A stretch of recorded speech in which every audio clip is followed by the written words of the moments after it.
Muhammadar Rasulullah.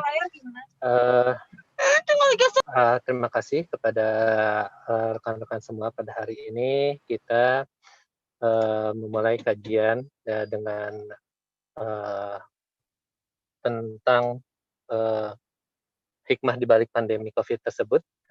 Kita mulai dengan sharing session, ya, dengan penyintas dari COVID. Itu di sini ada Dr. Mahathir, ya, sudah hadir di sini Dr. Mahathir. Halo, halo, halo Dr. Mahathir, sudah hadir?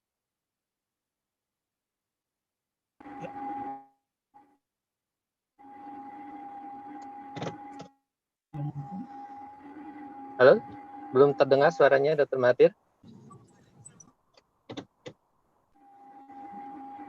Halo, Waalaikumsalam warahmatullahi wabarakatuh. Ya, mungkin kita mulai dengan sharing session dulu ya, dengan untuk yang penyintas dari COVID-19 tersebut.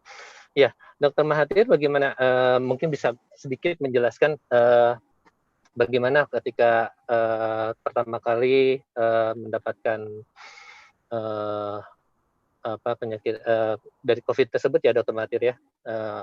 Mungkin bisa menceritakan pengalamannya Dr. Mahathir. Terima kasih.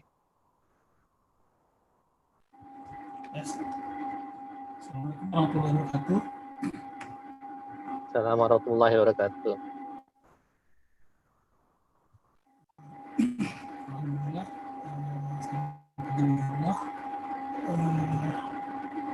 Saya itu terdiagnosa COVID bulan September tanggal 12. Saya sedang residensi kita sekalian, masih di bagian anestesi di Unpad.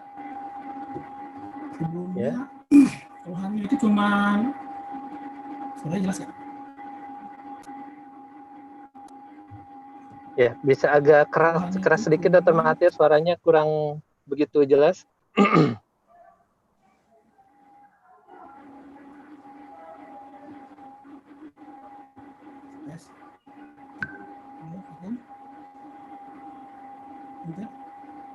Assalamualaikum warahmatullahi wabarakatuh. Waalaikumsalam warahmatullahi wabarakatuh. Ya, ada Hikmat ya. Udah dimulai ini teh belum? Sudah dimulai Dr. Hikmat. Oh gitu. Mangga bade luhung wae atau napi kumaha abdi nembe sumping. Ini sedang dengan Dr. Mahathir. Silakan Dr. Mahathir untuk. Oh, punten. Mangga Dr. Mahathir, silakan.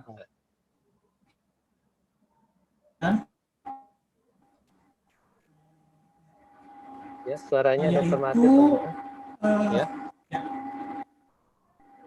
Tes. Ya. Saya itu terdiagnosa COVID sekitar bulan September, kita sekalian. Itu pada saat itu saya masih ini memang sudah sedang residen di bagian anestesi. Keluhannya cuma batuk sama nggak enak badan.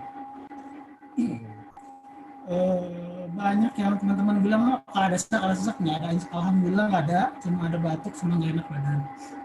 Kemudian sekitar tanggal 19 itu akhirnya saya menyiapkan diri di San Sadikin, kemudian terdiagnosa COVID.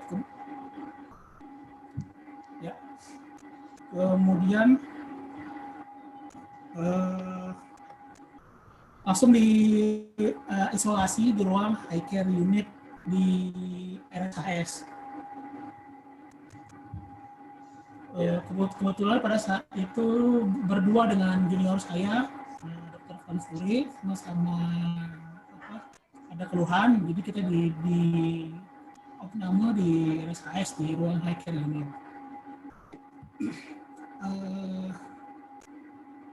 Alhamdulillah saya nggak sampai di intubasi, cuma perlu pakai high flow nasal kanul aja.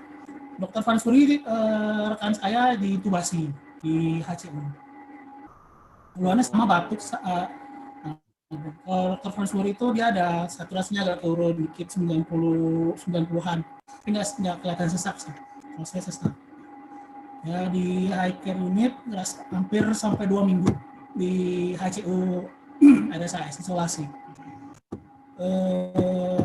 Perasaannya ya pasti cemas ya, namanya terdiagnosa COVID.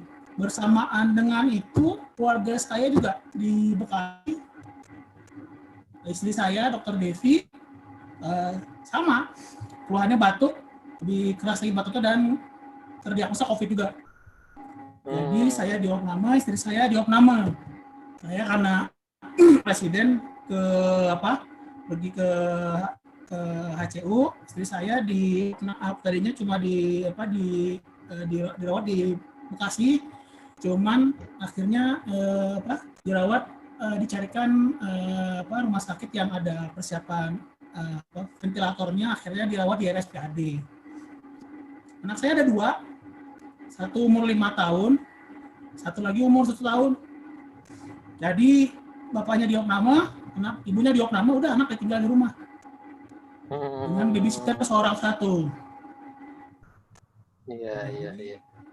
Jadi sebenarnya bukan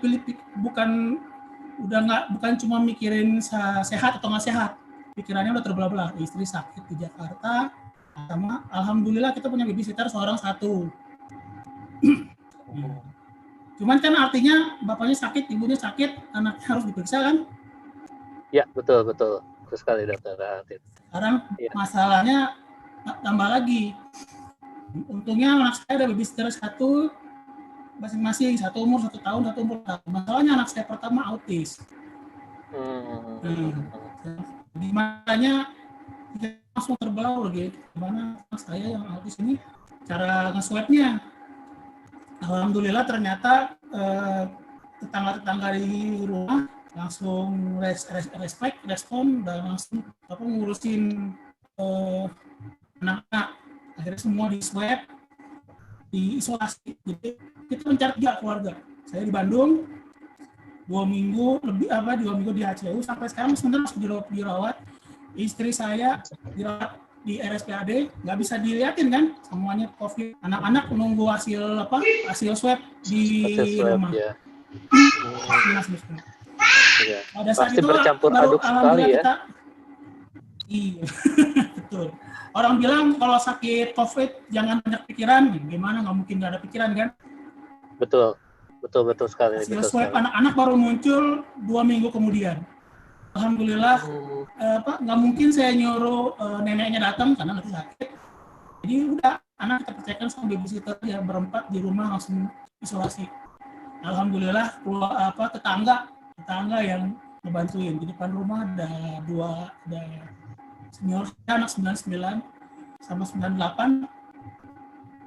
Iya. Beda agama, Kristen, itu yang ngebantuin. Alhamdulillah tendensi bawa semuanya ke puskesmas, tetangga kiri kanan nyiapin makanan buat orang rumah. Jadi hikmahnya kalau saya bilang, saya jadi tahu alhamdulillah ternyata tetangga kita baik-baik semua. Alhamdulillah ya. Ya memang pasti penyakit COVID ini, kalau yang mendapatkan penyakit COVID ini memang bercampur aduk pasti. Pertama dari segi penyakitnya, yang kedua memang dari segi sosialnya juga menjadi sangat terbatas ya, Dr. Mahathir ya. Yang ini yang jadi satu permasalahan juga di kita, gitu ya. Bayangin saya sedang dirawat di HCU, ditelepon orang nggak dikenal, yang bilang saya dari puskesmas, dicek lagi semua riwayat saya. Jadi saya sampai jawab nama. Orang di Bandung kan di kos-kosan juga kan khawatir gimana ada orang COVID positif. Puskesmas juga nelfon, nanya gimana Pak kronologisnya, nanya kan pasti kita kan ada perasaan curiga, campur aduk, jadi saya diapain di kos-kosan. Tapi ya gitu. Tapi alhamdulillah sayanya tidak perlu diintubasi, bisa pakai high flow kanul, dirawat intensif dirawat dengan perawat intensif juga di sana. Kemudian alhamdulillah guru saya bagian anestesi ternyata menaruh perhatian yang sangat tinggi terhadap presidennya yang dua-duanya. Benar-benar di ini. Jadi saya juga tahu ternyata konsulen kita tuh benar-benar perhatian banget sama kita. Jadi benar-benar dibantu. Kemudian alhamdulillah Tapi sampai 2 minggu akhirnya saya keluar dari isolasi HCU, masuk ke Kemuning. Cuma memang karena sampai dengan terakhir itu masih positif, jadi juga sekarang saya positif, akhirnya dipindahkan ke isolasi di BPSDM Cimahi. Jadi ini udah sampai hampir 2 bulan saya masih diisolasi karena COVID. Alhamdulillah. Iya. Tidak ada pengalaman religius tersendiri nggak, Dokter Mahathir, yang dirasakan pada saat mulai terdiagnosis sampai sekarang mulai ada perbaikan ya? Ada perbaikan kasus, ada perbaikan dari dirinya ya? Alhamdulillah, pasti semuanya pasien penyakit masih baru, belum jelas, walaupun kita udah bilang ada punya antivirus, minum segala macam suplemen, tapi kan semuanya dugaannya kita pasti jalani. Ya alhamdulillah jadinya dulu mungkin pas residen kita kan sholat agak telat karena kesibukan, ini jadi ada kesempatan buat merenung, bisa beribadah tepat waktu, alhamdulillah. Jadi ya, tapi cuman alhamdulillah saya nggak terlalu, ya kalau mau dibilang down juga ya udahlah, mau gimana lagi kan, nggak ada waktu down, alhamdulillah buat saya. Berpikir positif, mungkin juga karena dukungan dari teman-teman, junior, senior, konsulen semuanya ngedukung, dari keluarga juga ngedukung, alhamdulillah, sehingga ya tidak terlalu depresi atau sebagaimana gimana. Terus jadi agak sedikit banyak waktu untuk berpikir, merenung, tapi nggak sampai down, alhamdulillah. Cuma memang sebenarnya kalau menurut saya yang lebih down lagi ini justru sekarang setelah saya COVID. Saya udah hampir sebulan setengah ini masih tiap minggu di swab tapi selalu positif. Jadi total saya udah di swab 10 kali. Dari 10 kali itu cuma yang ketiga yang negatif. Ini yang ke-10 kemarin masih positif. Jadi menurut saya lebih serem bukan di swabnya, tapi pas nunggu hasil swabnya. Karena lebih enak melihat hasil swab positif dibandingkan di swabnya atau ini. Alhamdulillah sehat-sehat, tapi nggak kita gimana udah hampir ya 10 kali di swab masih positif. Ini masih nunggu swab ke-11. Lebih kalau saya mungkin berpikir ini mau apalagi gitu kan. Orang bilang kan, wah kumur, cuci muka, cuci hidung, cuci ini, minum itu. Ya udah pasrah aja. Alhamdulillah, akhirnya ya banyak berdoa aja ya sambil menunggu terus apalagi gimana hasilnya aja. Gitu. Iya, terima kasih Dr. Mahathir, ini sangat interaktif sekali ya untuk pengalamannya, sharing pengalamannya ya. Sementara ini banyak sekali masyarakat di kita yang masih belum percaya dengan adanya COVID yang sangat merebak sekali di masyarakat kita. Kemudian mungkin akan beralih kepada penyintas yang kedua ya. Silahkan. Bapak Trijoko. Assalamualaikum, ya. Pak, silahkan.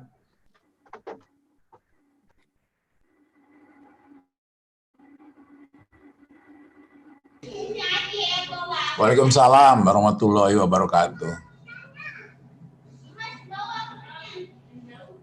Monggo Pak, silakan diceritakan kronologis secara singkat sakitnya. Terus apa yang paling berkesan selama sakit dan yang paling penting buat teman-teman yang lain, hikmahnya selama mendapatkan cobaan ini apa? Mungkin itu garis besarnya Pak, silakan. Terima kasih Pak.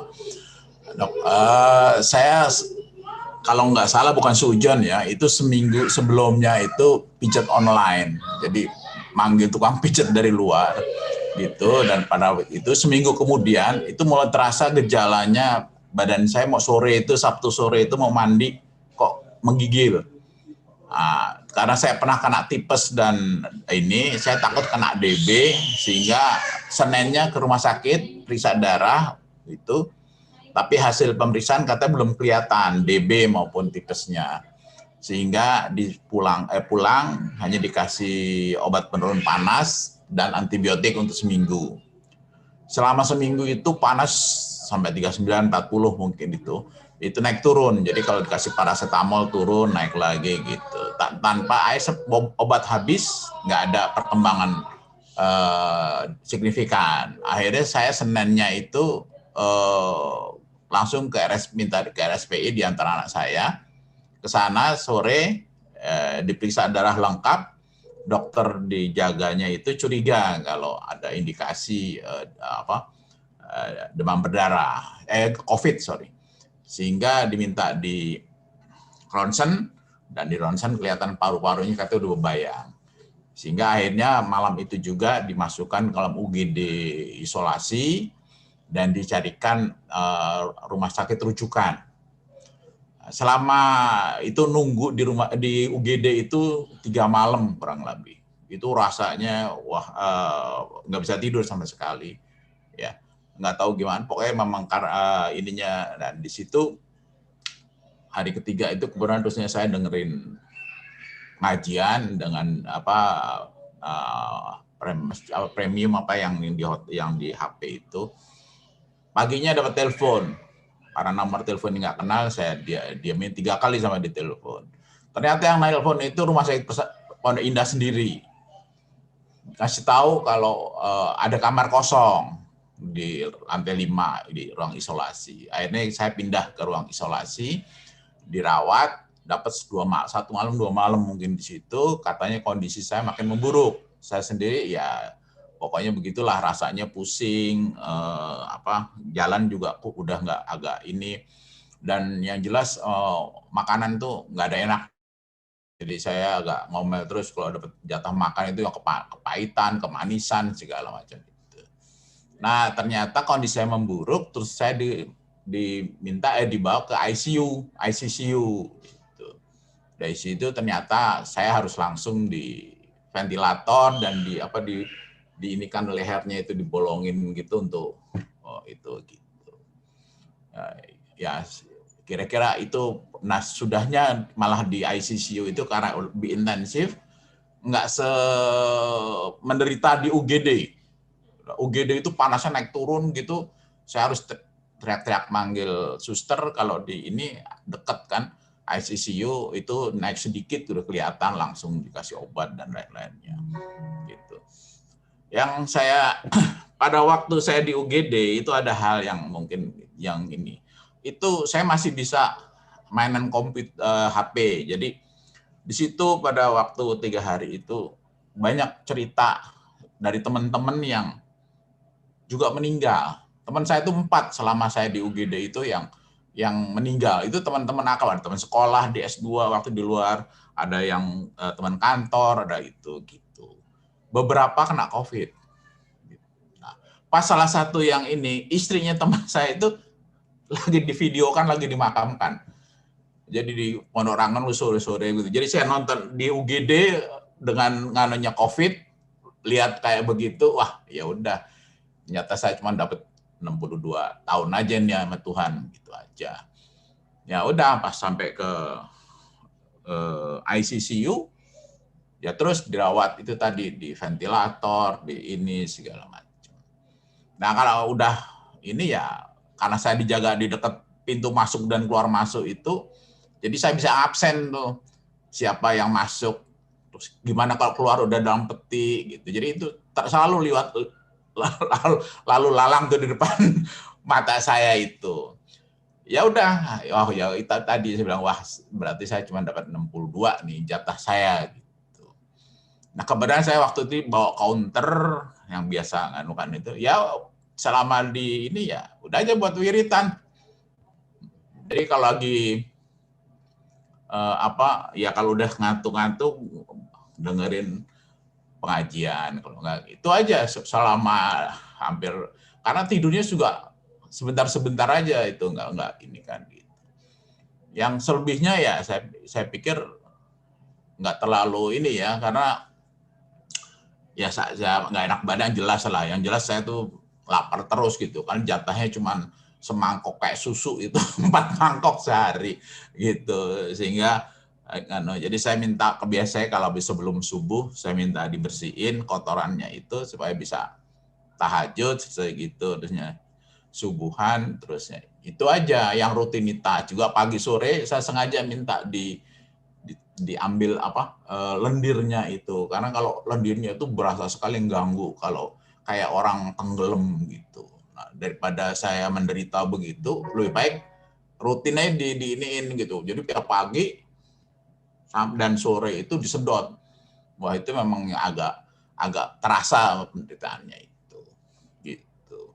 16 hari di ICCU, terus baru ternyata alhamdulillah trennya udah ini, sehingga saya bisa dipindah ke ruang rawat. Gitu. Dan di ruang rawat waktu itu nunggu sampai negatif 2 kali kalau nggak salah ya, itu baru boleh pulang alhamdulillah. Sekitar 28 hari saya di rumah sakit. Ya, itu yang bisa saya share mungkin ya. Nah, disitulah baru saya nggak begitu, mungkin agak nggak begitu terlalu pikiran, kalau ya udahlah umur segitu. Tapi begitu selama dirawat itu, kok tiap dokter yang fisik itu selalu ngomongin saya, Bapak itu harus bersyukur. Nah, disitulah saya merasa, oh iya, ternyata saya masih dikasih kesempatan. Gitu. Karena dari 4 orang yang seperti saya, katanya yang 3 itu nggak berhasil. Gitu. Jadi 25% itu. Dan itu taunya saya waktu di ruang rawat. Gitu. Ya, itu tuh yang dokter-dokter baru berani cerita pas udah saya dirawat. Sebelumnya sih ya pada senyum-senyum aja kalau lagi di ICCU itu. Nah, itulah yang mungkin inilah kesempatan second chance saya sekarang ini. Itu yang ada. Baik, Pak Trijoko, terima kasih. Alhamdulillah, terima kasih atas pengalamannya dan sharingnya. Memang untuk informasi, jadi Pak Trijoko ini awal-awal COVID, jadi semua situasi masih nggak menentu.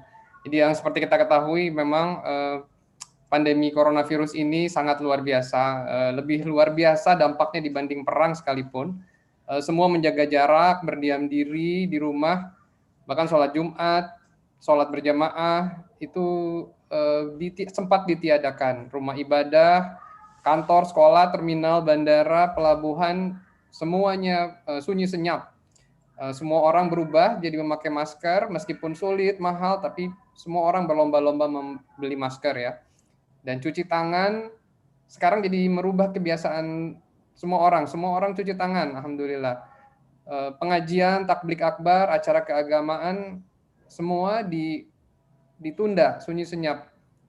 Anak sekolah diliburkan, kuliah tidak ada, wisuda ditunda, kantor pemerintahan dan swasta juga semua telah merumahkan pegawai dan karyawannya.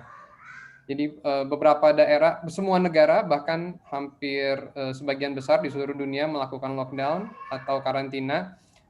Tidak hanya itu aja, ibadah umroh juga dihentikan. Bahkan pelaksanaan haji tahun ini dibatalkan. Yang mencatat sejarah adalah Olimpiade Tokyo 2020 juga ditunda.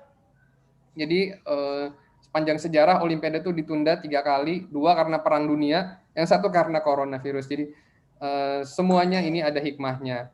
Sekali lagi seperti disampaikan, ma khalaqta hadza batila. Semua yang diciptakan oleh Allah ini pasti ada hikmahnya. Untuk itu selanjutnya terima kasih kepada para penyintas, Pak Trijoko, Dr. Mahathir. Selanjutnya kita persilahkan narasumber yang telah kita tunggu-tunggu, Ustadz Dr. Aam Amiruddin, MSI, untuk memberikan ceramahnya. Mangga Ustadz, tafadol. Ya, assalamualaikum warahmatullahi wabarakatuh. Bismillahirrahmanirrahim. Alhamdulillahirabbil alamin. La ilaha illallah wahdahu la syarikalah, lahul mulku wa lahul hamdu wa huwa ala kulli syai'in qadir. Asyhadu an la ilaha illallah wa asyhadu anna Muhammadan abduhu wa rasuluh. Allahumma shalli ala Muhammad wa ala ali Muhammad kama shallaita ala Ibrahim wa ala ali Ibrahim fil alamin innaka Hamidum Majid. Alhamdulillah, sampai detik ini Allah masih memberikan rezeki umur kepada kita semua.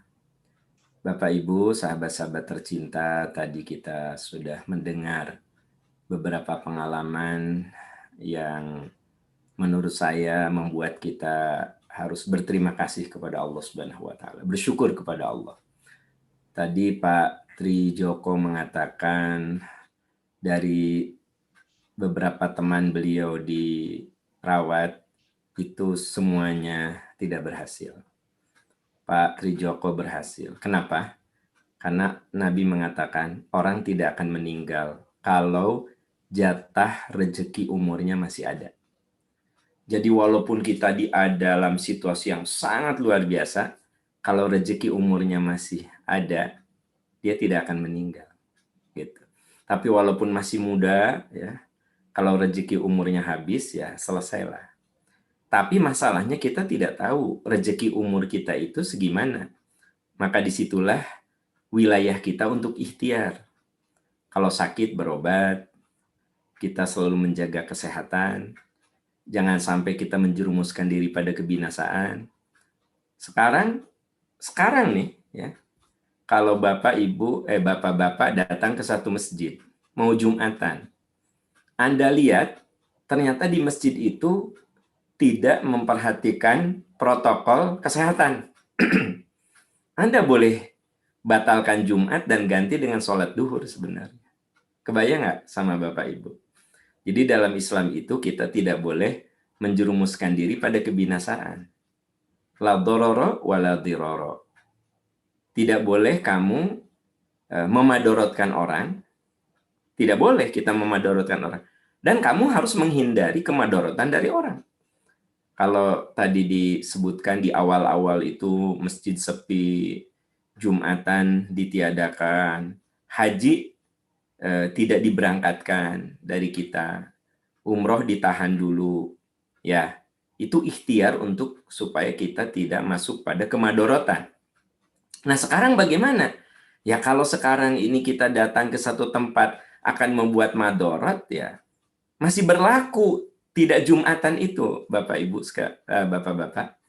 Jadi kalau misalnya gini, aduh pas datang tuh, wah ini daerah yang merah, tapi kok tidak menerapkan protokol kesehatan. Anda balik lagi,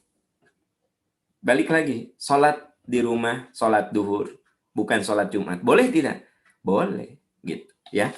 Nah itu artinya kita ketika mengambil sebuah hikmah, Bapak Ibu, kita ada beberapa tahapan yang bisa kita jalani untuk menghindari kemadorotan itu. Tadi Pak Dr. Mahathir sudah menceritakan bagaimana kondisi yang memang luar biasa dahsyat. Beliau kena, istrinya kena, anak-anak tidak bisa dijangkau, ya, begitu. Memang ini suatu potret bagaimana coronavirus itu sebagai sesuatu yang nyata. Walaupun sampai hari ini masih ada yang menganggap itu konspirasi. Ya. Yang mati udah 15.000 masih nyebut konspirasi. Itulah yang kita prihatinkan. Bapak, Ibu, sahabat-sahabat sekalian, kita ini mengalami perubahan yang dahsyat. Ya. Kita mengalami perubahan yang sangat dahsyat. How people respond to change itu memang beda-beda. Ada yang denial, menolak, bahkan frustration, bahkan depression. Itu membuat kondisi fisiknya tentu saja semakin menurun.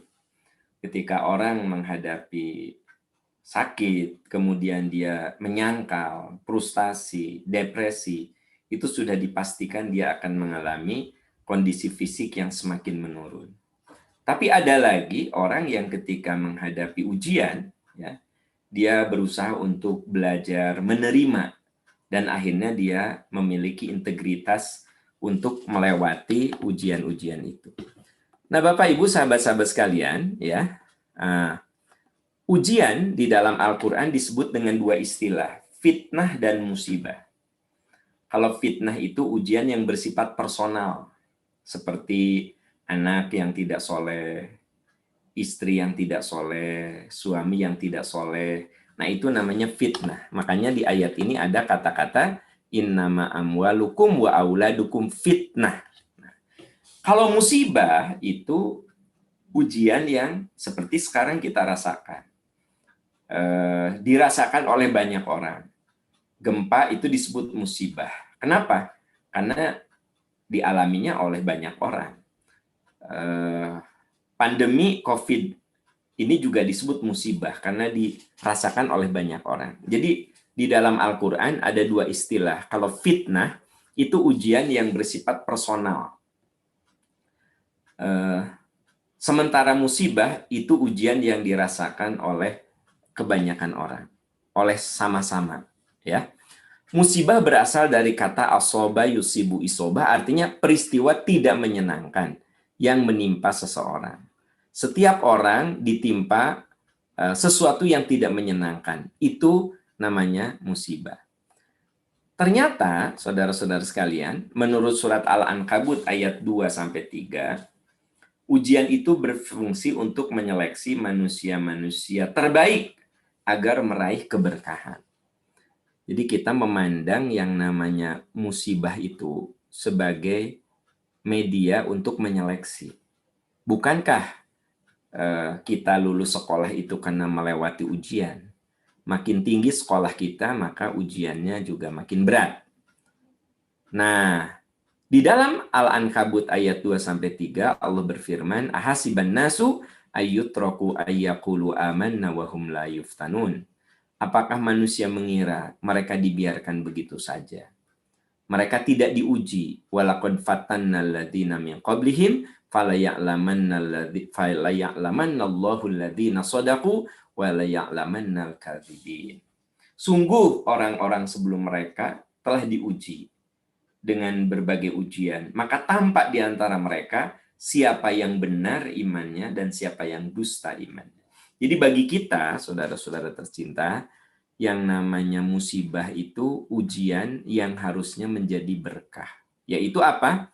Membuat kita makin dekat dengan Allah, boleh jadi menjadi sadar akan sisa umur yang Allah berikan untuk kita isi dengan amalan soleh. Makin dekat dengan Allah, jadi rajin istighfar, rajin taubat, rajin berdoa. Berarti kan ujian itu memang bisa melahirkan pada kita keberkahan. Apa itu berkah? Berkah artinya berkembang atau bertambah dalam kebaikan. Jadi kalau yang menimpa diri kita itu membuat kita menjadi lebih dekat dengan Allah, berarti memang musibah itu, ujian itu berkah. Jadi ada orang yang dengan ujian demi ujian itu dia makin dekat dengan Allah. Ada saudara-saudara kita yang kena COVID itu, dia jadi dekat dengan Allah. Jadi rajin tahajud, rajin baca Quran, banyak bergantung kepada Allah. Nah, itu namanya berkah. Berkat tambah dalam kebaikan. Nah, sikap manusia dalam menghadapi ujian itu memang ada dua. Pertama, ada yang tidak menerima kenyataan. Wa minan nas may ya'budullaha ala harfin. Ada di antara manusia yang menyembah Allah itu dengan keraguan. Maksudnya imannya itu tipis. Cirinya apa? Fa in asaba khairun itma'anna bih. Jika memperoleh kebaikan, ia merasa bangga, ia merasa puas, merasa bahwa kesuksesan itu karena kehebatannya. Wa in asobatu fitnatun inqalaba ala wajhih.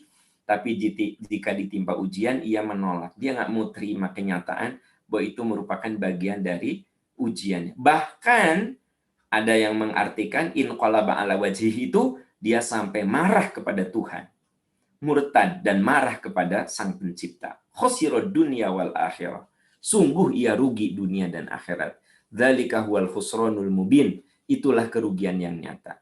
Ketika kita diberi ujian, kemudian kita inqalaba ala wajhih, berpaling dari Allah, bukannya menerima malah berpaling, khosirud dunya wal akhirah. Sungguh rugi dunia dan akhirat.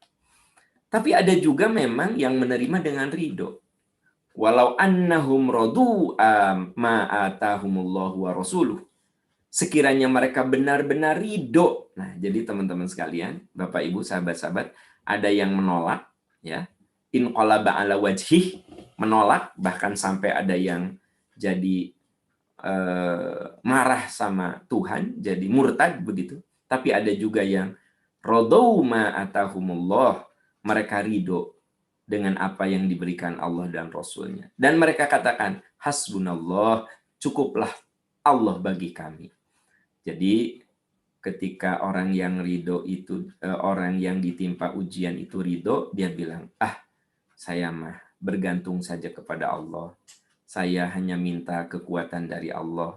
Jadi terjadi satu kepasrahan total. Maka sayu'tinallahu min fadlih wa rasuluh inna ilallahi raghibun.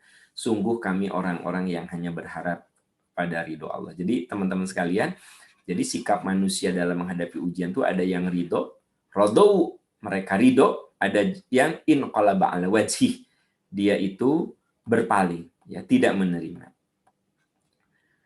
Sahabat-sahabat tercinta, mari kita pupuk kesabaran menghadapi pandemi coronavirus ini. Pertama, mulai dari tapaki hidup dengan ikhlas. Jadi kalau kita ingin punya kekuatan dalam menghadapi berbagai ujian, sebenarnya bukan hanya saat kita menghadapi coronavirus, virus corona saja. Apapun lah, ya. Kan hidup mah pasti ada ujian. Wa nablukum bisyarri wal khairi fitnah. Dalam surat Al-Anbiya ayat 35 dikatakan, kullu nafsin dha'iqatul maut. Setiap makhluk yang bernyawa akan merasakan mati. Tapi sebelum merasakan mati, wa nablukum bisyarri wal khairi fitnah. Kami akan menguji mereka dengan kebaikan dan keburukan. Nah, saat kita diuji dengan baik atau buruk, tapaki hidup dengan ikhlas. Kalau orang menapaki hidup dengan ikhlas, saat sukses, kesuksesan itu membuat dia makin berterima kasih. Tapi saat dia diuji, ujian itu tidak membuat dia putus asa. Itulah kelebihan orang yang ikhlas. Wa ma umiru illa liya'budullaha mukhlishina lahuddin. Padahal mereka hanya diperintah menyembah Allah dengan ikhlas. Kita ini hanya diperintah untuk menyembah Allah dengan ikhlas, menaatinya semata-mata karena menjalankan agama. Semata-mata karena menjalankan agama. Sahabat-sahabat tercinta, mulai dari sini. Hidup ini harus mulai dari sini. Ada orang yang diuji dengan suami yang tidak soleh. Dia terima, dia katakan, saya menikah itu semata-mata menjalankan agama. Ketika punya istri yang kurang berkenan, tidak soleh, semata-mata karena menjalankan agama. Ketika ditimpa dengan penyakit, kita katakan, saya menjalani hidup semata-mata menjalankan agama. Itulah agama yang lurus. Nah, itu yang pertama. Yang kedua, terima dengan ridho apapun yang menimpa diri kita. Di dalam Al-Baqarah ayat 157, Allah berfirman, وَلَنَبْلُوَنَّكُمْ بِشَيْءٍ مِنَ الْخَوْفِ وَالْجُوعِ وَنَقْصٍ مِنَ الْأَمْوَالِ وَالْأَنْفُسِ وَالثَّمَرَاتِ وَبَشِّرِ الصَّابِرِينَ. Pasti Allah akan menguji kita dengan kekhawatiran, dengan ketakutan, dengan kekurangan harta, dengan dikecewakan oleh orang-orang yang kita sayang. Kalau ditimpa, teguhkan jiwa kita dengan inna lillahi wa inna ilaihi raji'un. Kalimat inna lillahi wa inna ilaihi raji'un itu sesungguhnya menggambarkan ridho, bahwa kita menerima dengan ridho. Kalau sudah begitu, lihat ayat 157-nya, ulaika alaihim shalawatum mir rabbihim wa rahmah. Bagi mereka ampunan dan rahmat dari Tuhan mereka. Jadi yang pertama, tapaki hidup dengan ikhlas. Yang kedua, dengan ridho. Yang ketiga, pupuk dengan nasihat. Bapak Ibu, kalau kita lagi diuji, kadang-kadang kita mengalami penurunan kesabaran. Suka ada bisikan-bisikan putus asa. Maka tadi Bapak Ibu mendengar bahwa pada akhirnya sahabat-sahabat kita yang oleh Allah diuji dengan COVID itu banyak yang alladzina yastami'unal qaul, mendengarkan perkataan, Maksud al-qaul di sini bisa nasihat, bisa ayat-ayat Quran. Fayattabi'una ahsana, lalu mengikutinya. Apa yang ada di dalam nasihat itu. Ulaikal ladzina hadahumullah. Mereka itulah orang yang dibimbing hidayah oleh Allah. Wa ulaika hum ulul albab, dan mereka itulah yang mempunyai akal sehat. Kenapa perlu dipupuk dengan nasihat? Karena biasanya orang kalau lagi diuji itu ada masa di mana dia ngedrop. Itu manusiawi sekali sebenarnya. Manusiawi sekali. Makanya Allah katakan, alladzina yastami'unal qaul. Mereka yang mendengarkan perkataan. Nasihat. Baik dari kalimat-kalimat manusiawi yang mengandung kebaikan. Ataupun dari firman-firman Allah yang dibacakan. Fayattabi'una ahsana. Mengikuti yang terbaik. Mereka itulah orang yang dibimbing dengan hidayah Allah. Jadi sahabat-sahabat sekalian, satu, tapaki hidup dengan ikhlas. Kemudian kita tidak boleh lupa untuk selalu memupuk jiwa kita dengan nasihat, ya. Dan kita terima dengan penuh keridoan.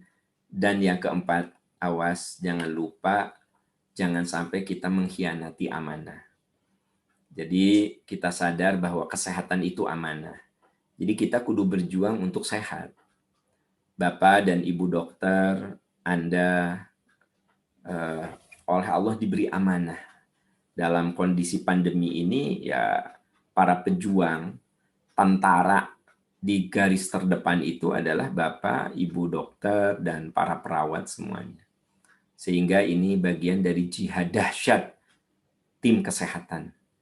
Tadi disampaikan bahwa ini lebih dahsyat dari perang dunia.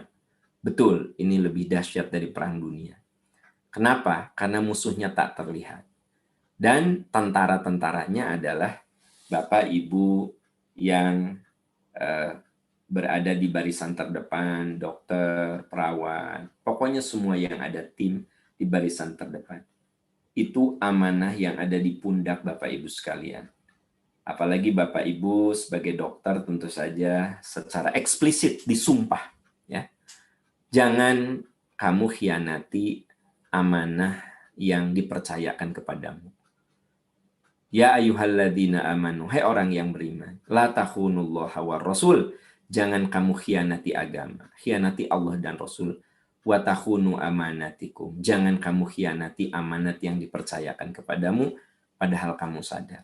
Ini ayat bagi kita semua, kita kudu berusaha menjaga kesehatan kita. Jadi sebenarnya ketika kita mengikuti protokol kesehatan, memakai masker, menjaga jarak, mencuci tangan, itu kita menjaga amanah kesehatan. Jadi bukan sekedar mengikuti protokol kesehatan, tapi kita menjaga amanah. Kita tuh kudu sehat gitu. Kita ini kudu berjuang untuk menjauhi kemadorotan. Sampai-sampai saya tadi katakan, kita masih boleh sekarang nih, kalau memang situasi kita berada di kondisi, waduh, ternyata pas saya datang ke satu masjid, kesadaran untuk menjaga amanah kesehatannya kurang nih. Protokol kesehatan tidak dijalankan. Saya bilang, kita boleh untuk menjaga amanah kesehatan, kita sholat duhur, ya. Kita sholat duhur tidak Jumatan. Kapan? Ya zaman sekarang ini. Kenapa? Karena faktanya yang namanya COVID itu ada kan gitu. Maka yang dimaksud jangan khianati amanah, bagi kita menjaga kesehatan itu amanah. Apalagi Bapak, Ibu dokter, maka Anda disumpah untuk berada di barisan terdepan dalam menyehatkan diri sendiri dan masyarakat. Maka jangan khianati amanah. Yang kedua, terus berjuang. Jangan pernah lelah. Fa idza faragta fansab wa ila rabbika farghab. Bila kamu selesai mengerjakan satu urusan, maka tetaplah bekerja keras untuk urusan berikutnya. Jadi kita tidak boleh berhenti. Terus berjuang. Ya, kalau orang sedang sakit, berjuang untuk berobat. Kalau sudah sehat, berjuang untuk mempertahankan kesehatan. Ini ayat bisa digunakan dalam segala segmen. tadi ya. Yang sudah sehat, tadinya sakit, sehat, berjuang untuk tetap sehat. Begitu. Yang sedang sakit, berjuang untuk sehat. Yang membantu orang sakit, berjuang terus. Jangan pernah berhenti. Tetap bekerja keras untuk urusan berikutnya. Fa idza faragta fansab wa ila rabbika farghab. Terus kita juga kudu berjuang bersahabat dengan musibah. Artinya kita kudu berusaha menyelesaikan musibah itu sesuai dengan kapasitas kita masing-masing. Innallaha la yughayyiru ma biqaumin hatta yughayyiru ma bi anfusihim. Allah tidak akan mengubah keadaan satu kaum sebelum mereka mengubah keadaan diri mereka sendiri. Kita sekarang menghadapi musibah yang sangat dahsyat. Maka Allah tidak akan mengubah kecuali kita sendiri kudu berjuang bagaimana menyelesaikan musibah yang ada di tangan kita. Musibah yang ada di pundak kita. Allah tidak akan mengubah sebelum kita juga mengubah. Yang ketujuh, saudara-saudara sekalian, kendalikan hawa nafsu. Karena suka ada bisikan-bisikan. Ya, saya yakinlah ketika Bapak dan Ibu dokter berada di lapangan, ada saat di mana jiwanya memberontak. Ya, ini teh sampai kapan sih kieu wae meneges capek? Udah capek aku tuh, udah lelah, kan gitu. Ya, itu dalam diri kita selalu ada kompetisi, ada nafsu ammaroh, dorongan yang menyuruh kita berbuat berontak, jahat, protes ya. Ada nafsu lawamah yang mengingatkan diri kita sendiri. Ada nafsu mutmainnah yang menyuruh kepada kebaikan. Jadi selalu dalam diri kita ada kompetisi, kompetisi untuk buruk, baik, dan lawamah itu artinya yang mengingatkan. Misalnya saya marahin anak, udahnya itu nyesel gitu loh. Kenapa ya saya sekasar itu ngomong sama anak? Nah itu namanya lawamah. Saya punya kesempatan sholat di awal waktu, tapi saya lalai gitu, malah nonton bola. Tiba-tiba saya dengar adzan asar. Saya nyesel. Kenapa ya? Saya kok tadi melalaikan sholat. Nah itu namanya nafsu lawamah. Jadi manusia itu dalam diri manusia itu selalu ada kompetisi. Nah, kalau kita bisa mengendalikannya, maka wa amma man khaufa maqama rabbih wa nahan nafsa 'anil hawa fa innal jannata hiyal ma'wa. Adapun orang yang takut akan keagungan Tuhannya dan menahan diri dari hawa nafsunya, surgalah tempat kembalinya. Sahabat-sahabat tercinta, ini langkah-langkah untuk supaya kita bisa tabah, bisa sabar. Jangan lupa untuk mengendalikan apa yang ada pada diri kita. Kenapa? Karena bisikan buruk itu selalu ada, tapi juga bisikan baik selalu ada. Maka Allah katakan, adapun orang yang takut kepada Tuhannya dan bisa mengendalikan dorongan buruknya, surgalah tempat kembalinya. Yang kedelapan, sahabat-sahabat, yakini apapun ada balasannya. In ahsantum, ahsantum li anfusikum. Jika kamu berbuat baik, berarti kamu berbuat baik untuk dirimu sendiri. Wa in asatum falaha. Tapi kalau kamu berbuat buruk, sesungguhnya keburukan untuk dirimu sendiri. Jadi dalam menjalani hidup ini, yakini apapun pasti apa yang kita tanam, itulah apa yang kita panen. Ya, tidak mungkinlah kita menanam cabai, kemudian kita memanen jagung. Itu nggak mungkin. Maka tanam terus kebaikan. Tanam. Insya Allah satu saat kita akan memanen kebaikan itu. Dan yang ke-9, jangan pernah untuk melupakan doa. Kata Nabi, ad-du'a'u silahul mu'min. Doa itu senjatanya orang beriman. Doa itu senjatanya orang beriman. Di dalam surat Al-Baqarah 186 Allah berfirman, wa idza sa'alaka ibadi anni fa inni qarib. Bila hambaku bertanya kepadamu tentang aku, katakan aku dekat. Allah itu dekat dengan kita. Ujibu da'watad da'i, aku akan kabulkan permohonan orang yang berdoa kalau dia mau berdoa. Falyastajibuli, hendaklah mereka memenuhi perintahku, wal yu'minu bi, dan mengimaniku, la'allahum yarsyudun, Semoga mereka memperoleh kebenaran. Semoga mereka memperoleh bimbingan. Nah, sahabat-sahabat tercinta, itu 9 langkah untuk memupuk kesabaran agar kita meraih berkah di tengah pandemi ini. Inilah hikmah yang bisa kita ambil saat musibah itu menerpa diri kita. Ada 9 langkah yang saya sampaikan. Semoga itu menjadi bekal bagi kita untuk bertahan menghadapi ujian. Demikian yang saya sampaikan. Kita ada waktu, sengaja saya sampaikan setengah jam, untuk sisanya kita dialog. Mungkin sahabat-sahabat yang lain akan memberikan pengayaan ya untuk materi kita pada hari ini. Terima kasih. Sementara itu, wassalamualaikum warahmatullahi wabarakatuh. Waalaikumsalam warahmatullahi wabarakatuh. Terima kasih Ustadz atas materinya yang sangat-sangat membuka hikmah untuk kita semua, berkahnya insya Allah untuk kita semua. Untuk selanjutnya silahkan yang akan memberikan pertanyaan atau merespon bisa menggunakan fitur raise hand atau mengetik di chat. Oke, untuk yang pertama Ustadz, ini sudah ada satu pertanyaan.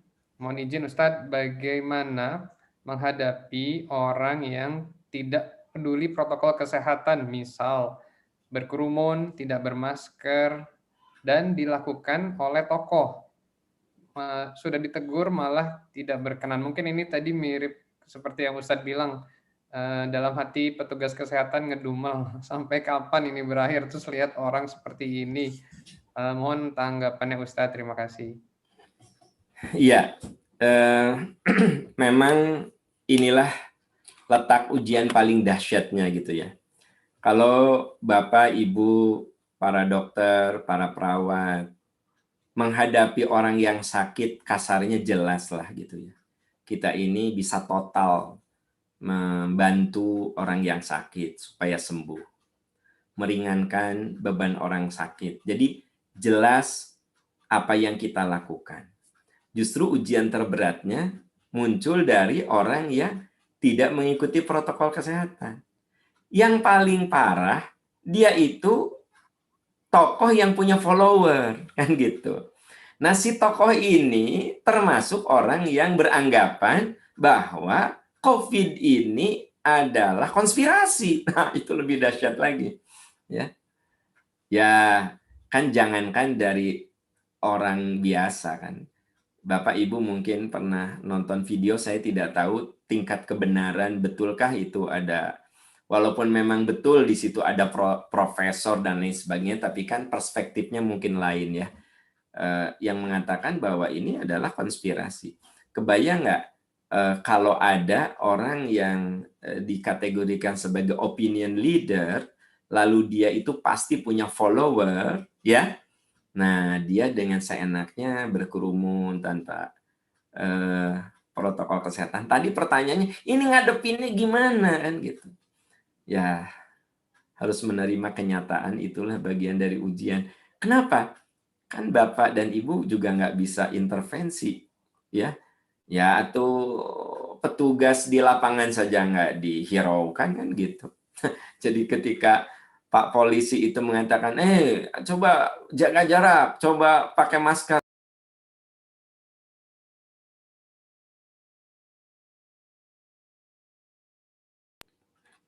Jadi Bapak Ibu, sahabat-sahabat sekalian, memang problemnya di situ. Atau gimana Ustadz? Ya, mau tidak mau ada saat di mana kekuatan kita tidak bisa menyentuh apa yang kita lihat. Saya yakin kalau kita, Bapak, Ibu, terutama yang ada di barisan terdepan, ngedumel, sebenarnya itu bukan ngedumel karena ujiannya, tetapi ngedumel kenapa sih orang tuh nggak sadar-sadar sih, sakit itu maut guys 15.000 kan gitu, yang meninggal sudah 15.000, kok nggak nyadar-nyadar sih. Itu sebenarnya Pak Dokter bukan ngedumel sih, itu lebih ke mengekspresikan. Kalau ngedumel mah gini, kalau ngedumel mah ya, ini pasien ini nggak sembuh-sembuh sih gitu kan. Nah, itu ngedumel gitu. Karena kan kita mengerjakan sesuatu kan. Ini pasien nggak sembuh-sembuh sih. Cerewet pisan pasien teh. Paeh itulah kagok. Nah, itu namanya ngedumel. Tapi kalau yang tadi, Dok, itu mungkin lebih kita sebut prihatin ya dengan kelakuan orang lain. Ya, kita tinggal doakan saja. Mau apa lagi coba, ya? Terima dan doakan kenyataan itu. Allahu a'lam bishawab.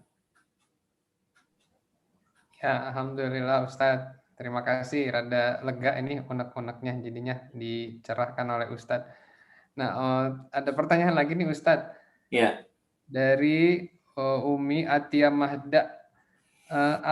Ustadz, apa beda nafsu amarah dan lawamah? Bagaimana cara kita kendalikan hawa nafsu agar bisa mencapai nafsu mutmainnah? Itu Ustadz. Ya. Begini, kalau kita lihat dalam surat Asy-Syams, itu ada penjelasan fa'alhamaha fujuraha wa taqwaha. Allah telah menciptakan manusia dengan diberi dorongan fujur. Fujur itu dorongan buruk, wa taqwaha, dan dorongan baik. Jadi baik dan buruk itu selalu menyertai kita. Nah, sebelum saya jelasin lawamah, saya ingin jelaskan dulu dua ekstrim tadi. Baik buruk itu ekstrim kiri, ekstrim kanan, jelas ya kan? Kutub utara, kutub selatan, jelas gitu. Baik buruk. Nah, kami ilhamkan kepada manusia dorongan baik dan buruk, ya kan? Itu tuh selalu ada. Contoh, pernahkah Bapak, Ibu mau tidur pasang alarm jam 3 nawaitunya tahajud? Mau tahajud nih, pasang alarm jam 3. Itu nafsu apa? Mutmainnah, dorongan baik. Ya. Tapi begitu alarm bunyi jam 3, Anda bangun, lalu Anda matikan, dan Anda katakan gini, 5 menit lagi biar seger. Nah, mematikan alarm itu nafsu yang buruk. Begitu jam 4, azan subuh, Anda terbangun. Ya. Lalu Anda bilang, pernah nggak Anda marah pada diri Anda sendiri?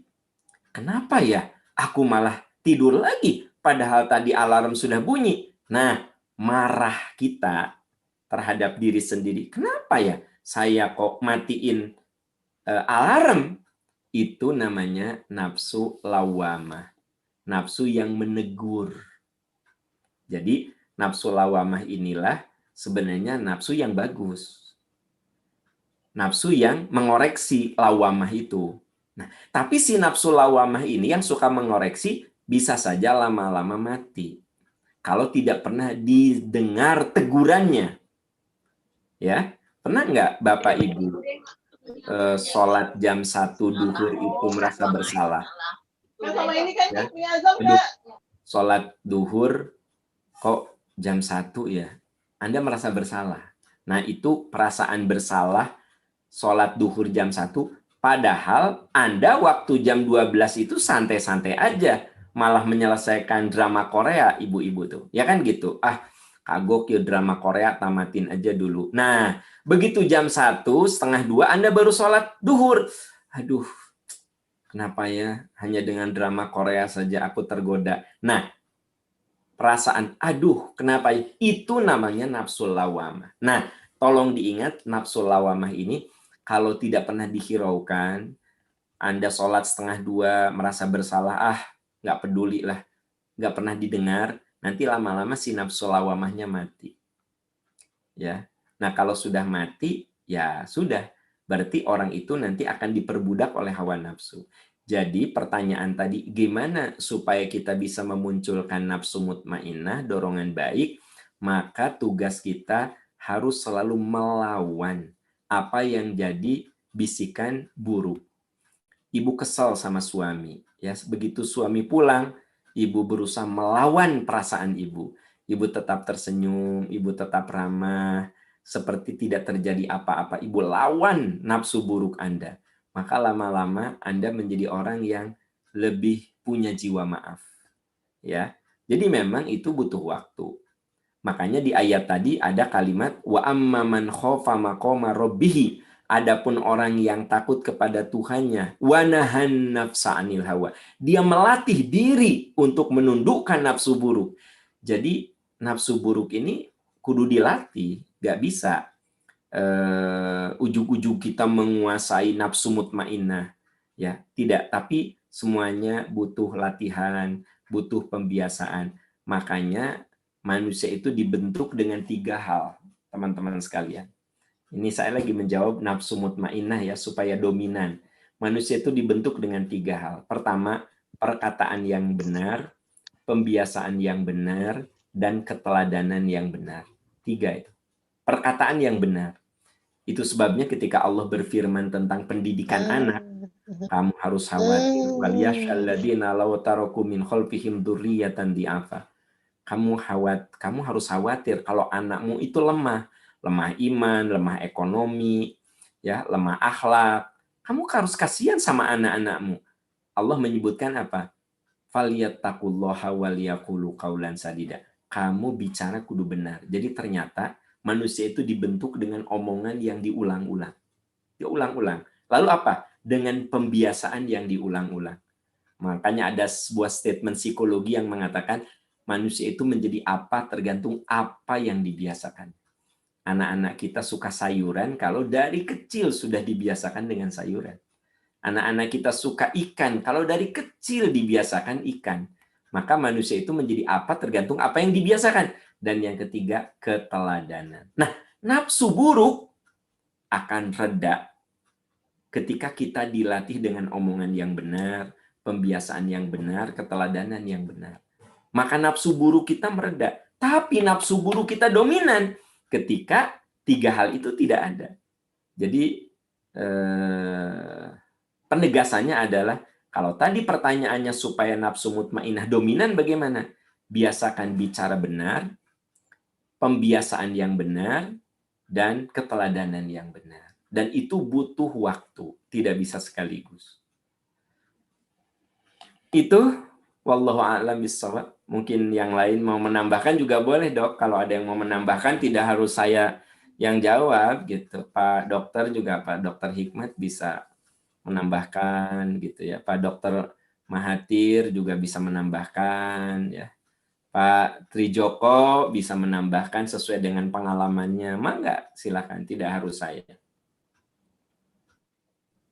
Ya, Tafadol, silakan yang hendak menambahkan. Tapi insya Allah kayaknya di sini ilmunya masih di bawah Ustadz kayaknya. Ustadz jadi pada merendah nih, pada tawadu semua insya Allah ya.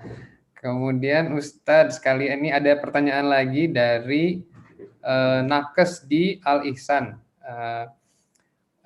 Pak Ustadz, seandainya nakes menolak untuk melakukan pelayanan medis di era pandemi, apakah termasuk orang yang mundur dari peperangan? Mohon tanggapannya Pak Ustadz, jazakallah. Iya, jelas Anda dikategorikan orang yang mundur dari peperangan. Anda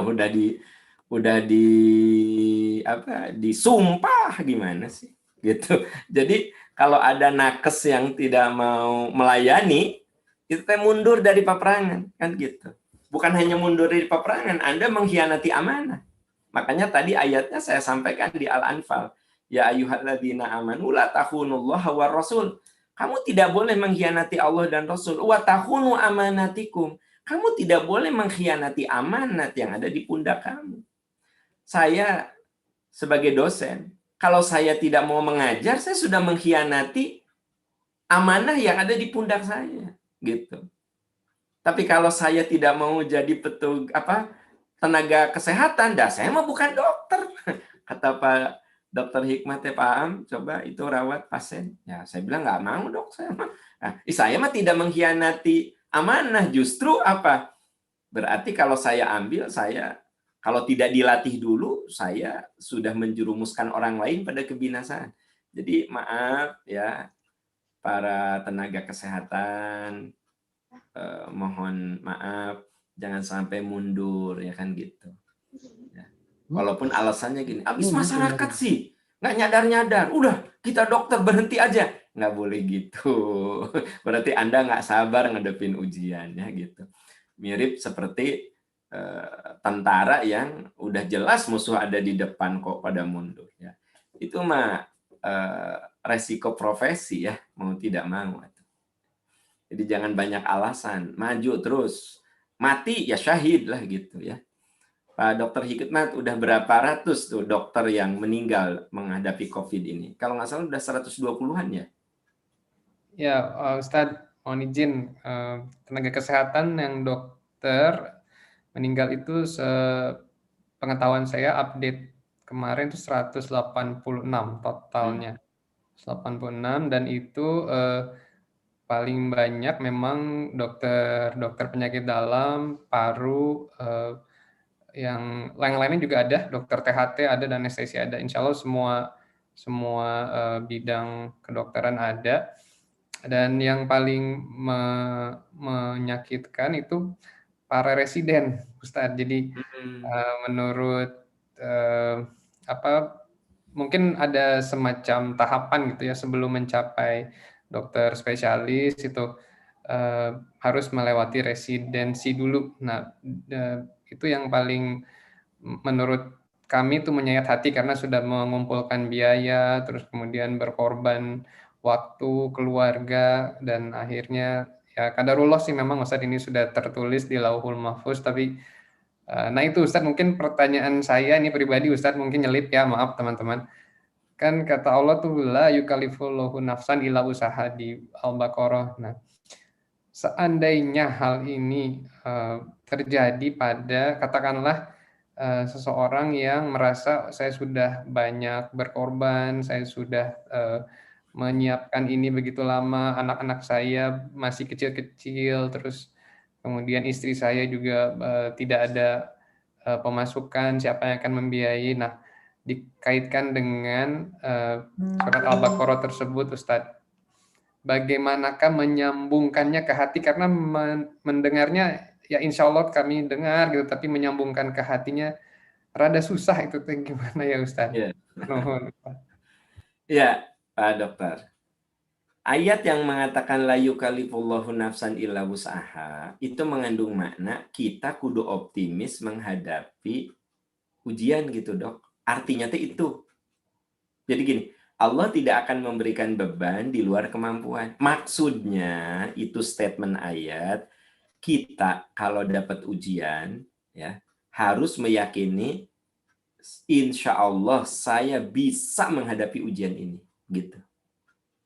Maknanya, bil makna ya, ayat maknanya itu Allah tidak akan memberikan beban. Jadi jangan gini, ternyata ya Allah ngasih beban di luar kemampuan saya. Padahal ayat mengatakan Allah tidak akan memberikan beban di luar kemampuan. Tapi saya tuh mampu nih, saya nggak mampu nih.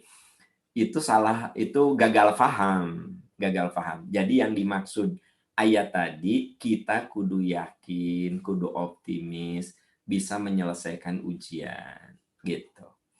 Nah, bahwa ternyata banyak yang korban itu residen, ya memang sih kalau dalam pertempuran jenderal mah belakangan meninggalnya juga ya gitu.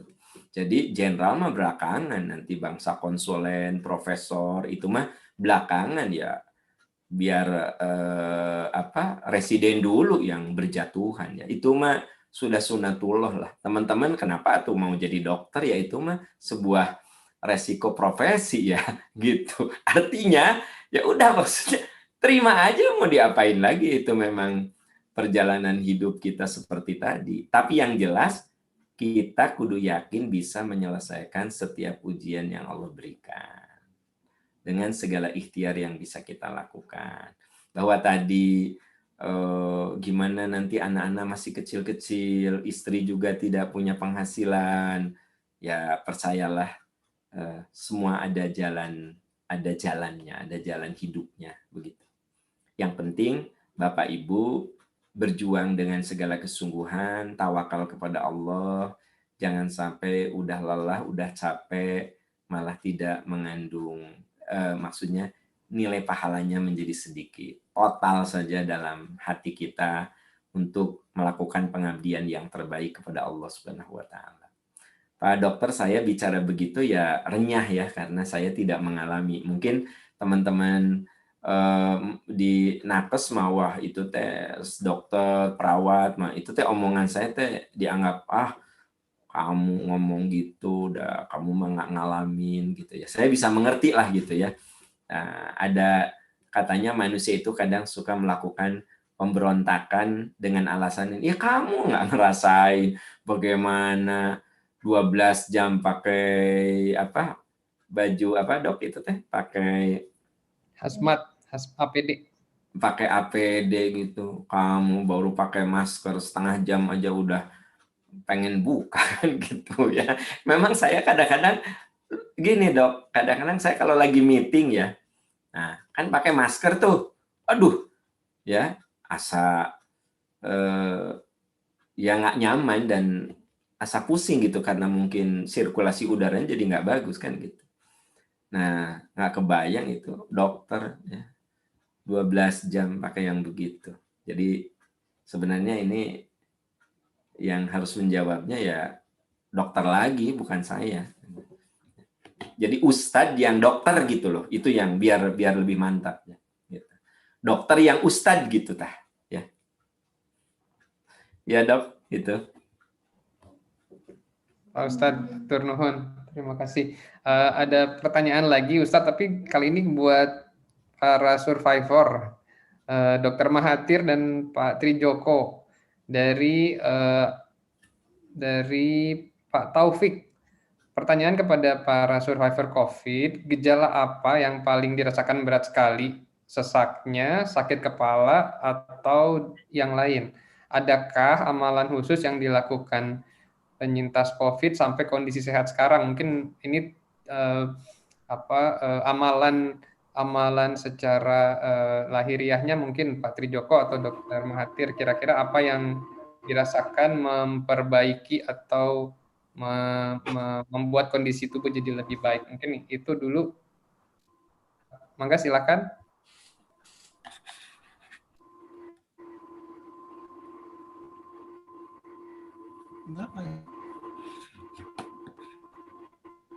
Dokter Mahathir, silakan dokter.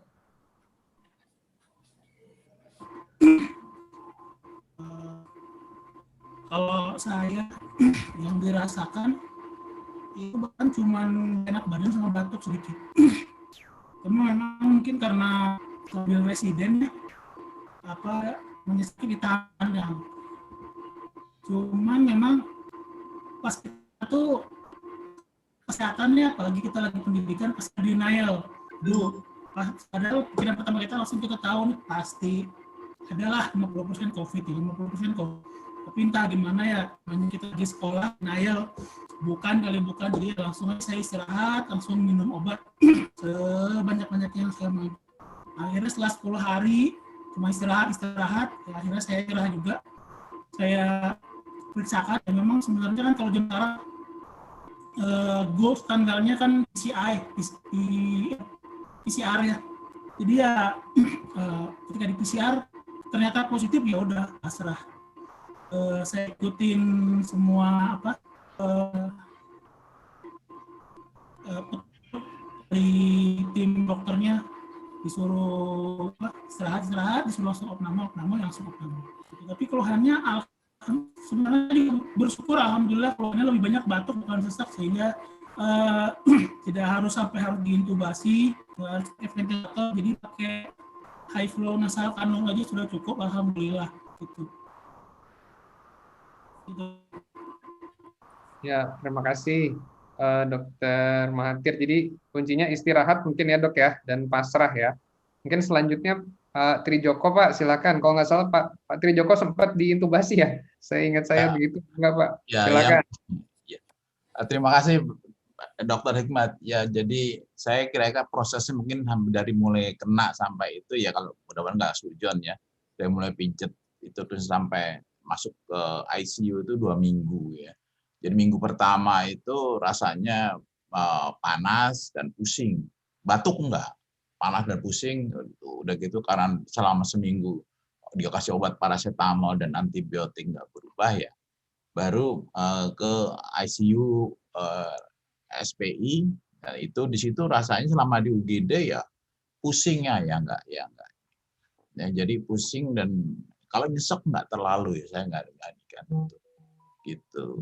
Nah ya memang terus sesudah di UGD itulah yang karena baru tahu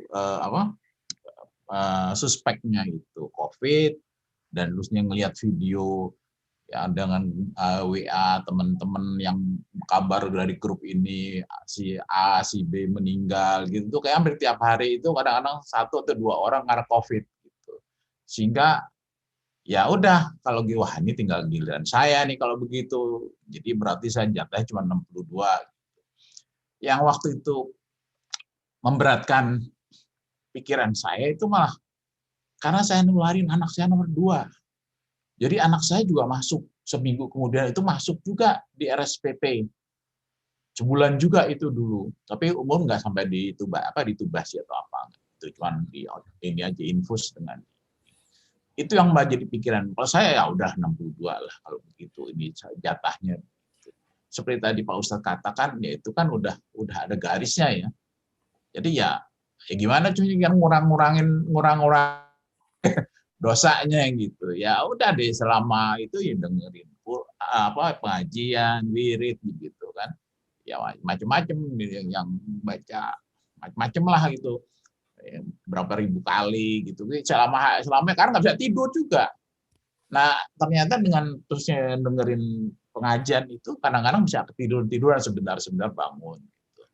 Masuk dari UGD 3 hari terus masuk ke perawatan itu juga terasa sekali pusing yang saya nggak pusing dan saya nggak tahu ya masalah mulai turun respirasi oksigennya apa itu sehingga terus harus masuk ICU dan terus di ventilator di tubasi itu kan terusnya di bius ya.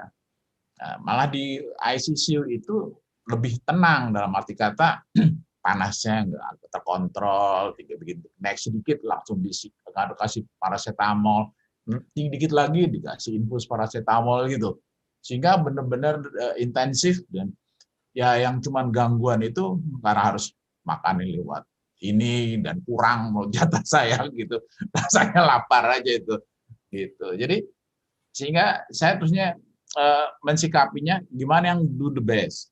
Nah itu biasanya saya sebelum jatah makan itu saya kosongin itu perut. Jadi biasa kan, nah itu sengaja, maaf, BAB-nya itu saya ini tekan benar-benar keluar banyak gitu, sehingga begitu masuk itu benar-benar masuk ke perut, gitu kan. Nanti sayang kan cuma nggak ada setengah liter itu 490 mili kan. Kalau nanti lambungnya kepenuhan begitu. Jadi itu proses 4 kali itu selalu saya ingatkan. Itu selain ya tadi ya udah pasrah kalau kan uang tiap hari itu yang wirawiri itu masuk geledek. Ntar kalau udah mulai ada waspada apa itulah gitu kan, suruh rame terus tenang, terus nggak lama bunyi serak bungkus kado itu, nah itu udah mati dimasukin peti mati itu kan, terus nggak lama samping saya lagi itu, jadi udah bayangin sehari itu ya pemandangannya kayak gitu tuh. Apalagi jadi saya udah pasrah benar-benar. Makanya mungkin tadi salah satu yang Pak Ustadz Aam itu ya pasrah, memang udah 62 ya udah. Teman saya tuh bayangin sebelum 62 aja udah pakai anak buah saya juga. Karena selama kan saya waktu kena Maret April gitu. Masih tadi kata Pak Dokter Hikmat itu masih belajar ya. SOP-nya juga ini kan. Ya anak saya juga sempat 4 hari atau 5 hari itu sempat nggak tidur karena bentar-bentar diteleponin rumah sakit. Itu baru cerita sesudah saya pulang. Ya, dan juga ya, kalau saya selama di ICU kayaknya udah tenang-tenang aja, udah mau ngapain lagi kan, tinggal nunggu aja nih termasuk panggilan atau enggak gitu. Ya tinggal sekarang gimana nyari sangunya nambah. Gitu tadi ada yang ngirim ini 1000 kali. istighfar 1000 kali, ya udah dirutin deh itu istighfar 1000 kali udah gitu, nganunya salawat Nabi, terusnya ya Yasin, terusnya yang tadi apa hasbunallah, itu rutin terus ya. Kalau udah selesai itu kan pakai counter gitu. Jadi sambil kalau udah mulai ngantuk-ngantuk begitu dengerin pengajian, itu ya waktu nunggu panggilannya ke situ. Karena kalau nggak begitu, kita hari-hari misi hari-harinya tuh pikiran makin jelek aja gitu. Kan itu tadi wira-wirinya udah kerasa yang lewat, ledek sebelah udah bentuk apa petinya juga mending nggak bagus-bagus amat ya, kan udah begitu banyak ini. Jadi ya bayangin pada waktu di UGD aja, saya tuh udah ngeliat video istrinya teman di Pondok Rangon, sore hari mendung, anaknya nyolatin sendiri dari jauh. Jadi saya bilang, wah udah emang waktunya saya gitu. Teman saya sendiri dengan anaknya hanya di rumah karena di karantina. Jadi nanti kalaupun saya itu ya udah siap-siap kalau jalan sendiri, nggak ada yang hantar. Karena semua kan harus menjauh. Dan ini selama di rumah sakit, mau di ICU pun sampai keluar itu benar-benar kita nggak boleh ditengokin sama sekali kan oleh keluarga gitu. Untung aja masih nyolong itu pakai WA, HP gitu. Akhirnya sudah kasihan, boleh, tadi nggak boleh ya. Walaupun tangan satunya diikat. Jadi salah satu yang untuk ini. Tapi kalau ya udah tadi kita nerimo kasih kalau istilah. Itu saya kira yang nah, sekali ini benar-benar saya kata second chance. Saya juga baru tahu kemarin pas kontrol ke dokter Hikmat itu, kalau dokter Hikmat ayo udah capek nyatin saya pada ICU katanya.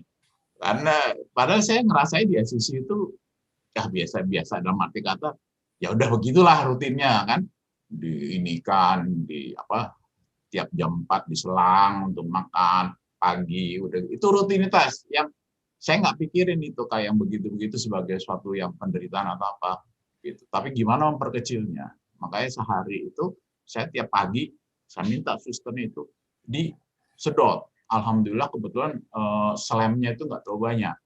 Karena kalau nggak disedot, terus agak ini rasanya tuh kayak tenggelam. Mungkin kayak saya anggap nih ini waterboarding kayak di Guantanamo, tapi kayak gitu. Karena itu dan mau batuknya pun susah karena ada selang. Itu yang mungkin lika-liku di dalam ICU gitu, mau dokter Hikmat kan lebih tahu sendiri kayak gitu. Terima kasih Pak Joko atas sharingnya, sangat bermanfaat buat kita terutama jangan yang belum mengalami COVID ya jangan sampai mengalami, tapi begitulah kira-kira kegetirannya setiap melihat ada code blue, maksudnya Pak Trijoko itu code blue, ada yang ada yang henti nafas, henti jantung, beliau melihat sendiri, itu mungkin kegetiran di ruang intensif. Selanjutnya Ustadz, untuk pertanyaan selanjutnya, mungkin ini ada pertanyaan dari Dr. Nur Atik. Pada saat ini banyak sekali dari Dr. Luhung, maaf. Pada saat ini banyak sekali pesantren yang menjadi klaster COVID. Seringkali tenaga medis sulit masuk ke dalam pesantren. Bagaimana tanggapan Pak Ustadz? Mungkin ini maksudnya pertanyaannya bagi yang memiliki saudara hendak belajar di pesantren, namun di berita-berita banyak sekali klaster COVID, tapi tidak ada bantuan atau jalur tenaga medis untuk ke pesantren. Jadi amankah Ustadz untuk, mungkin seperti itu ya saya simpulkan pertanyaannya, amankah untuk menuntut ilmu di pesantren pada saat seperti ini Ustadz? Terima kasih. Ya, terima kasih Pak Dokter. Yang bertanya seperti ini banyak sekali ya. Kalau saya menggunakan rumus wala tulqu biaidikum ila tahlukah. Jangan kamu menjerumuskan diri pada kebinasaan. Itu teksnya jelas sekali. Kalau kita tahu di situ ada hal yang akan membinasakan, kamu jangan jerumuskan diri. Dalil yang lainnya la dororo wala diroro. Kamu itu jangan memadorotkan orang lain, mencelakakan orang lain. Dan kamu juga kudu menghindar dari kecelakaan. Maka dari situ, kalau ada orang yang minta pendapat kepada saya suka mengatakan bahwa untuk sementara anak tidak ke pesantren dulu. Jadi gimana Ustadz? Ya sudah, di rumah saja. Karena memang masih ada beberapa pesantren yang sekarang ini tetap membuka belajar ya. Memang mau masuknya itu ketat ya, dipastikan dia negatif gitu.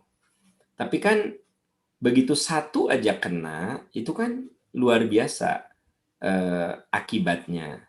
Jadi kalau saya, ini pendapat saya pribadi nih ya. Kalau saya sih jangankan sekolah di pesantren, Jumatan saja boleh kita ganti dengan duhur. Sholat di masjid saja bisa kita lakukan di rumah. Ya. Gitu. Ibadah haji saja bisa ditangguhkan. Nah, termasuk juga kalau menurut saya, kalau ternyata pesantren itu menjadi klaster-klaster baru dan kita punya anak, ya kita tahan untuk tidak diberangkatkan ke sana. Kalau itu pendapat saya gitu loh. Bahkan sekiranya saya punya pesantren ya. Jadi saya belum punya pesantren, masih sedang dalam pembangunan. Saya punyanya sekolah playgroup TK SD. Nah, itu kan tidak diasramakan. Kita ikut apa yang dilakukan oleh pemerintah melalui belajar online gitu. Tapi kalau saya punya pesantren, saya akan melakukan hal yang sama dengan cara online saja. Tidak kemudian diasramakan. Kenapa? Karena kemadorotannya lebih besar gitu. Itu pendapat saya, tapi mungkin Ibu, Bapak kalau bertanya ke ustadz yang lain, boleh jadi jawabannya sangat berbeda. Mungkin gini, Anda tidak percaya sama Allah gitu biasanya. Ya kita percayalah sama Allah, tetapi logika-logika hukumnya sudah tadi saya sampaikan. Ya. Begitu Pak Dr. Hikmat, itu lebih ke pendapat pribadi saya ya. Karena jujur banyak sekali yang punya anak di pesantren jadi galau gitu mau memberangkatkannya lagi gitu. Apalagi di situ sudah ada yang positif. Kalau saya bilang jangan. Ya, sudah aja di rumah dulu. Wallahu a'lam. Alhamdulillah Ustadz, terima kasih. Sebenarnya kita masih mau nambah lagi sampai nanti maghrib, tapi kayaknya Ustadz udah waktunya memang sangat-sangat terbatas. Dan mungkin selanjutnya Ustadz kita minta closing statement dari Ustadz dan juga silakan Ustadz minta doa juga Ustadz. Mangga tafadhol. Ya, Bapak Ibu, sahabat-sahabat sekalian, hidup itu tak seperti yang kita inginkan. Hidup itu seperti yang kita jalani. Hidup tak seperti yang kita inginkan, tapi hidup itu seperti yang kita jalani. Maka ada saat kita menjalani hidup, tentu saja dengan mental yang khusus, dengan keimanan yang khusus, dengan perilaku yang khusus. Itulah yang disebut dengan kita siapkan iman kita, ilmu kita, mental kita menghadapi yang tidak biasa itu, yang suka disebut dengan musibah atau ujian. Selalu tawakal kepada Allah, husnuzon kepada Allah, berikhtiar melakukan yang terbaik. Itulah cara kita menghadapi ujian. Tawakal, doa, ikhtiar yang terus-menerus, dan husnuzon pada Allah Subhanahu wa Ta'ala. Bapak Ibu, mari kita akhiri dengan doa. Allahumma inni as'aluka bi anni asyhadu annaka antallah. La ilaha illa antal ahadus somadul ladzi lam yalid wa lam yulad wa lam yakul lahu kufuwan ahad. Ya Allah yang maha pemurah, maha penyayang, bimbing kami semua dengan cintamu, dengan rahmatmu, sehingga kami merasa nikmat di jalan kebenaran dan kebaikan. Ya Allah yang maha pemurah, maha pengampun, ampuni kesalahan kedua orang tua kami, muliakan kedua orang tua kami di sisimu, Masukkan kedua orang tua kami dalam surga dan keberkahan-Mu. Ya Allah, Ya Rahman, Ya Rahim, karuniakan kepada kami keluarga yang soleh, keluarga yang penuh mawaddah, rahmah, dan sakinah. Berikan kepada kami anak cucu yang soleh, yang sehat, yang cerdas, yang bisa menghadapi tantangan zaman. Ya Allah yang Maha Pemurah, Maha Penyayang, berikan kekuatan kepada kami agar kami bisa menghadapi segala ujian yang Engkau berikan. Jadikan ya Allah ujian yang ada di hadapan kami menjadi pintu keberkahan, menjadi pintu surga bagi kami. Ya Rob, beri kami pertolongan, beri kami kekuatan agar kami bisa menyelesaikan segala ujian yang Engkau berikan. Rabbana hablana min azwajina wa dzurriyyatina qurrata a'yun waj'alna lil muttaqina imama. Rabbana atina fid dunya hasanah wa fil akhirati hasanah wa qina adzabannar. Amin ya arhamar rahimin. Amin ya rabbal alamin. Walhamdulillahi rabbil alamin. Wassalamualaikum warahmatullahi wabarakatuh. Waalaikumsalam warahmatullahi wabarakatuh. Alhamdulillah kita telah melewati suatu pembagian ilmu dari Ustadz dan juga dari para survivor. Terima kasih atas kehadiran semuanya, teruntuk untuk Dr. Mahathir dan juga Patri Joko serta Dr. Ustadz Dr. Aam Amiruddin. Dengan begitu berakhir acara kita. Namun sebelumnya ada permintaan untuk foto bersama. Ada teman-teman bisa membuka videonya. Silakan kita berfoto bersama Ustadz. Harap teman-teman membuka video. Maaf yang Ahwat mungkin pakai profile picture aja ya, nggak usah langsung video ya. Yang Ikhwan aja, silahkan.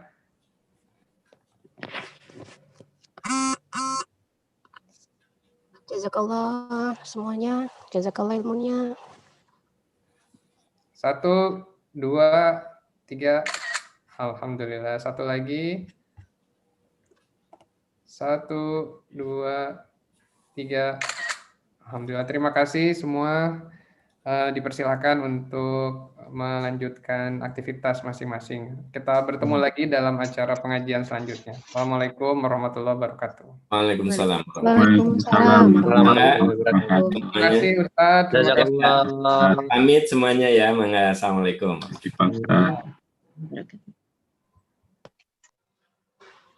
Patri Joko, terima kasih banyak atas kehadirannya, Pak.